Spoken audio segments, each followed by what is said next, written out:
Today's video is kind of part 1.5 of that new little thing that we're calling a series. This one's coming at us thanks to none other than you guys, and a little bit of Mojang too. So I can't believe it. Minecraft Live, it's here, it came, and it went, and oh boy, the big announcements at Minecraft Live, all coming to the game by the end of the year, and it's safe to say that I'm pretty excited about them.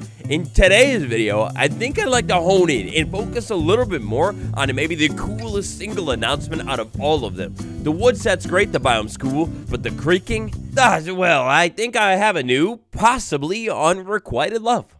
So, here's everything we know about the creaking right now, including its heart, a little bit new information that I've dug up, and some cool theories too.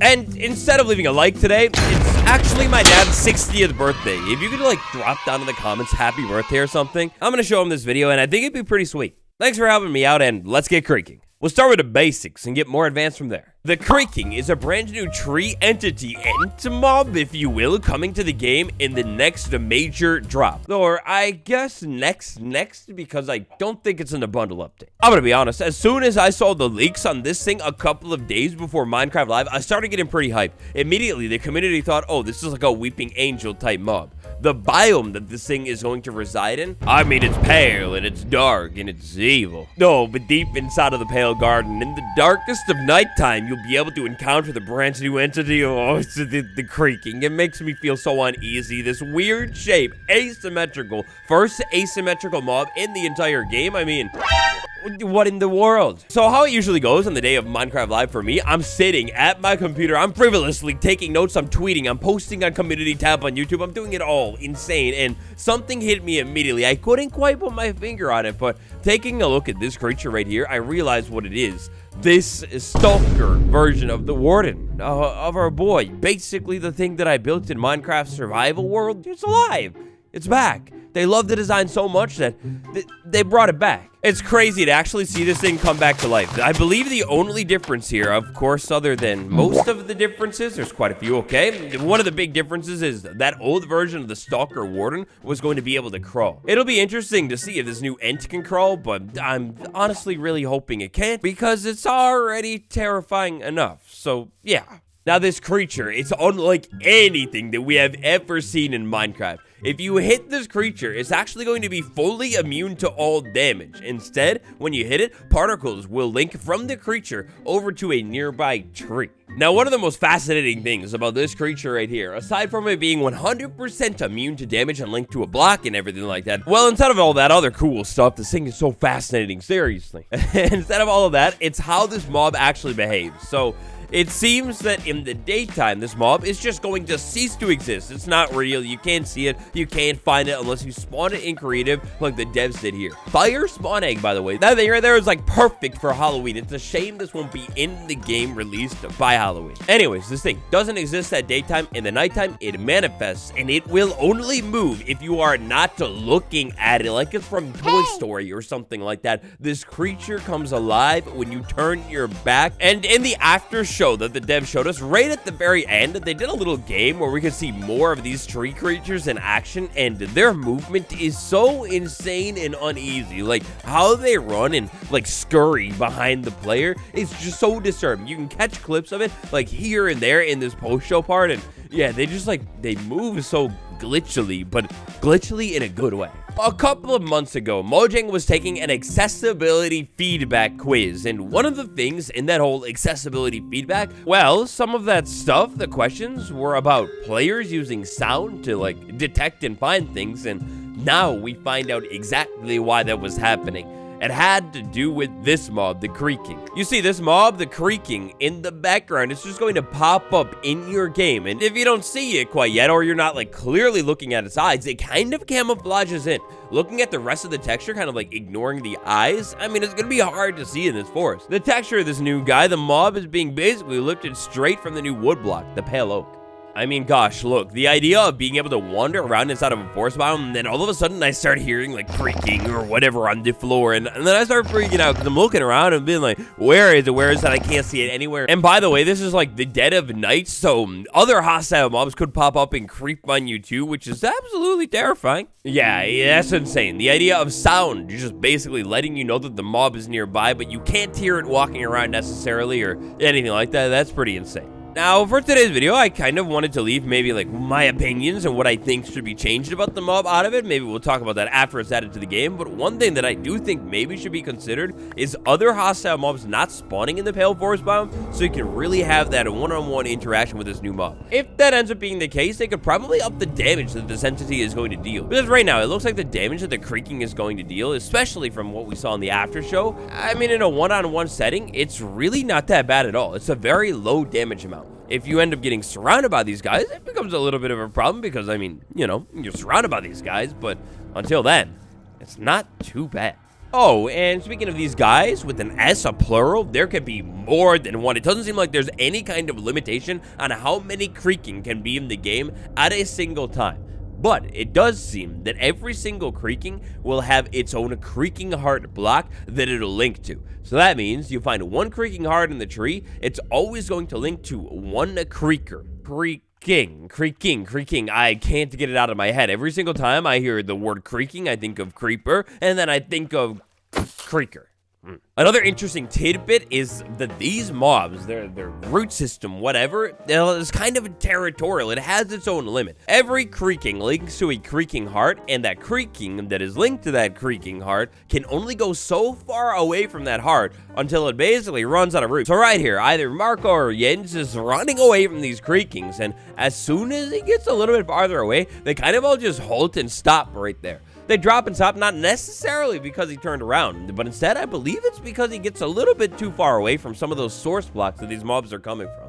And that right there, the idea that you can technically outrun this thing forever is another reason why I think it might not be a bad idea to consider upping the damage. I guess we'll have to wait and play with it to see for sure, but yeah. Another thing that I noticed from this dev after show footage is that the eyes, the emissiveness of them or whatever, it seems to kind of blink or change, kind of like Nenbon said at one point during the main show. Basically, if you take a look at this footage and pay real close attention to the background, basically if you have a creaking in the far background, the emissive eyes thing, the glowing eyes if you will, they kind of glow a little bit less, and it becomes less obvious that you have a creaking standing, lingering off in the background. That's a pretty crazy thing, and maybe combine the idea of the eyes popping out a little bit less with like some heavier fog in that new biome or something, and I think we're set up for one of the most creepy experiences ever. So, for all of the hard-cold facts and evidence that we know about the creaking right now, I think that's just about it. But there is a huge block that directly controls this thing. It's like the brains, or the heart. The creaking heart. Now, the creaking heart during the main show, I mean, it was shown off a little bit, but the after show is where this thing really comes to life. So first off, taking a look at this texture, it's fire. This is so good looking. I need this for just my builds, detailing, whatever. The problem here, though, with using this as a beautiful decoration block is the fact that at nighttime, this thing comes to life. That is, it will come to life only if it is surrounded on top and on bottom with seemingly a pale oak piece of a log. We can see right here when the piston moves the other log on top of this heart and it is nighttime, all of a sudden the heart lights up. It almost looks like a pumpkin is inside of it or something, and a creaking spawns. If this block doesn't have a piece of wood on top of it and below it, or even one of them is just missing, then the creaking will not manifest inside of your world, even if it's nighttime. What'll be really interesting to see is if a creaking heart counts as another log. Like, can we link multiple together and then multiple creaking could spawn at the same time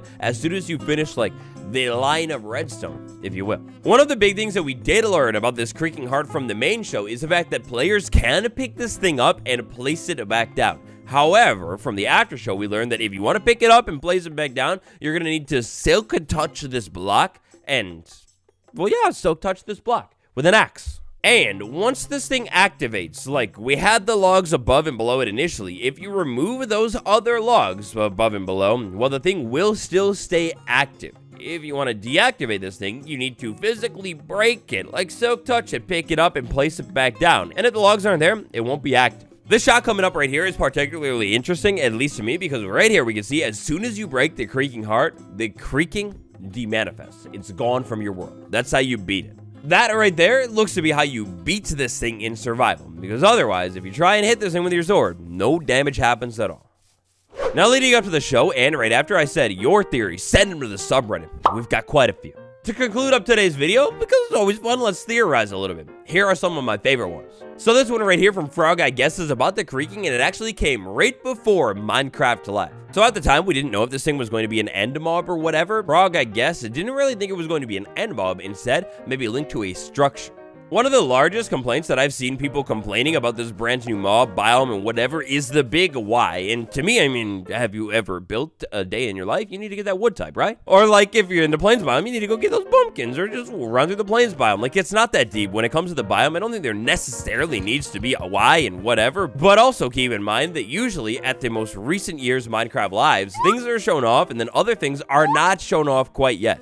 That very well means that there could be something inside of the biome, maybe a structure that the creaking is going to end up kind of protecting. And the fact that this thing only comes out at nighttime and has such a unique mechanic, I feel like there's a lot more cool opportunities that come into play with this thing, but we'll just have to wait and see. Dark Riptide 10. What if the creaking and the warden came from the same dimension? Another one from before the live, they're spreading skulk and pale moss give similar horror vibes. So the creaking doesn't actually spread the pale moss would be a really interesting concept for the biome. Maybe the heart could be linked to moss spreading as well, kind of like letting you know where it is. Actually, yeah, you know what? Let's say this jack-o'-lantern right here is the creaking heart. Maybe it's in between the logs. In the daytime, it doesn't summon the creaking because, you know, it's the daytime. But what if in the daytime, maybe slowly, moss blocks are formed in place of all of the natural blocks that are around it within a certain radius? Of course, so it's only like maybe 20 blocks out from this thing, and very slowly blocks convert over to moss that are natural blocks. Oh, that'd be beautiful. And to make it still practical for builders, the limitations here could be done kind of like how they did the Skulk Shrieker, where if you pick this thing up and place it back down, well, it can scream and everything, but it can't summon a warden anymore. So what would be done with block tags, where it's like, player has picked up a false, which means it can make pale moss, please. This idea right here is, at least to me, all but confirmed. The Dork Ness Rising 9. So in the live, they talked about the rooted to the ground thing, and its walking animation, it looks goofy because it always needs to have at least 1 foot on the ground because, I mean, it's rooted after all. So what if the creaking heart puppeteers its respective creakings through a complex root system in the ground? And I mean, look, I don't know about you, but at least lore-wise, this is the vanilla interpretation that I'm going with right now. I mean, this is exactly what it seems like is going on. Oh, and circling back around to the structure idea, an idea that I love for this brand new biome, even if maybe if instead of a dark oak mansion, pale wood mansion, we get something small like a graveyard inside of this biome, just something abandoned. Come on, please. Abandoned house, really cool loot inside of it that you need to deal with the creaking to find. And maybe to incentivize the nighttime, this loot, it kind of camouflages in, but at nighttime, it glows, so you can find it a whole lot easier. Yeah, it's safe to say the creaking, it's gotta be maybe one of my most favorite Minecraft mobs, and I've never even seen it in game yet. So what do you think about the creaking? Do you love its mechanics? Should it be changed? You call it all down in the comments below. Thank you all so much for watching today's video. Tap that like button, subscribe, and I'll see you tomorrow. And in a couple of days' time, hopefully, I'm hoping that maybe it'll end up being in game. Oh, and I want to send a big shout out to Mino Banana for the mod that I used on the thumbnail. If I can handle it, maybe we'll check this out in a couple of days. This thing is sweet. Goodbye, everybody.